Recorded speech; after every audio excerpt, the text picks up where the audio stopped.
Hi guys, this next technique is Detour from Doom. It's for a step through right front kick. Classic Parker again, with a little different flavor to it, and I'll kind of explain it. This was a good one that I struggled with when I first learned doing it the Mills method. But then I had Mr. Mills do it on me, and I immediately understood what he was trying to accomplish. And I hope to show you guys that also. Alright, here's the angle we're going to play with. The idea being, you're loaded, you're up in your fighting stance, and as that kick comes in, we're just going to up the circle. Alright, just step back up the circle. As we're going to go step back, we're going to drop a downward block. Now the block isn't so much a block as it's almost a positional check. I don't necessarily have to make contact, because even if I didn't block, and he's kicking straight to my belt, my midsection, I'm going to be out of the line of fire. And that's what we're trying to accomplish, not get hit by the weapon. But the block is there just as a positional check or a reinforcement to make sure that we don't get smoked. So again, as it comes in, we're going to hit cat stance, come up, and we're going to snap out a vertical punch all at the same time. This is one smooth motion. So from here, as he comes in, right into that, he snaps out. Okay? Now, timing. As he comes in, I've got my punch, and I'm going to pop a front kick. And as I pop that front kick, I'm going to land right into my hammer fist. Right, so from there, he comes in, hit, palm, hammer. Right? Number 4 timing pattern. Right? We can also find, let's change the angle just a little bit here, we can also find timing off the body on this. We want that timing as we work our way into that. So that's just a nice, simple, sweet piece of timing.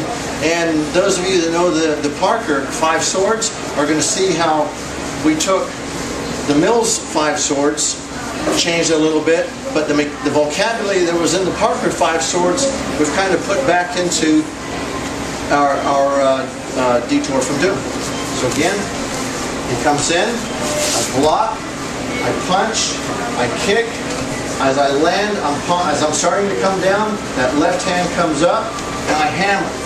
Right? His reaction, he bends down, his hand's in a positional check. There's my ambulatory triangle again. It's just going to hook. Some people like to form this, just to hang right on the back of the neck, and then that sets up, right, stepping back up the circle, drop down, and again you can fit either way. It's pretty good knockout shots contained within this technique. Some people get all weirded out when you hit the same target twice. You know, depending on the situation, if he's that down, it's just sometimes it's just a reinforcing strike. That's all, and that's about the only way I can look at it. So again, medium speed. He comes in, block, punch, kick, hit, hammer, hook, and then we'll cover out, and there's the whole technique. All right, let's do it a little bit quicker from this angle. Try it from here. He's going to come straight in, a little bit more speed. All right, and then we cover out.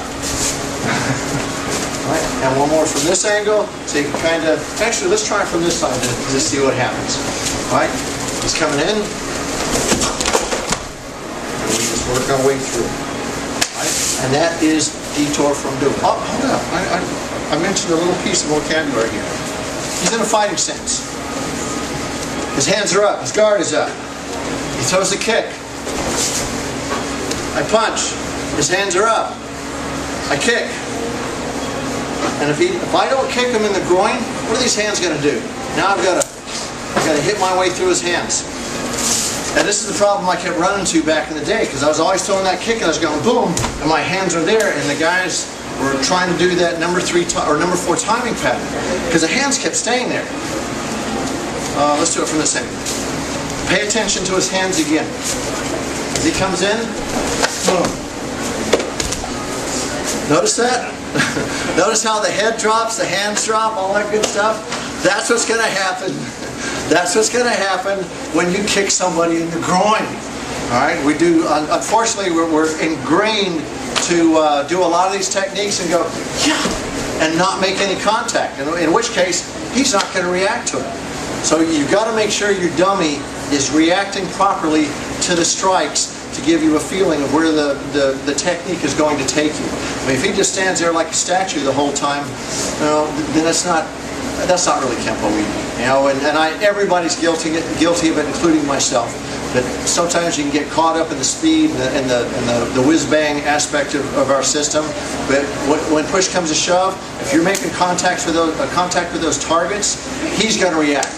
Right? And remember, we're not the Parker system where we wait for him to react. We create those reactions and then keep going. And if he doesn't react, we're still hitting. We're still going to move, and we're still going to make contact with him. And that's what we're trying to accomplish here is attack the central nervous system, attack the structure. Break one of those two, you're ahead of the game. If you don't, and it's just a pain situation or a miss situation, you know, now you're fighting. And if he's bigger and stronger, you're in trouble. All right, Detour from Duke. Have fun.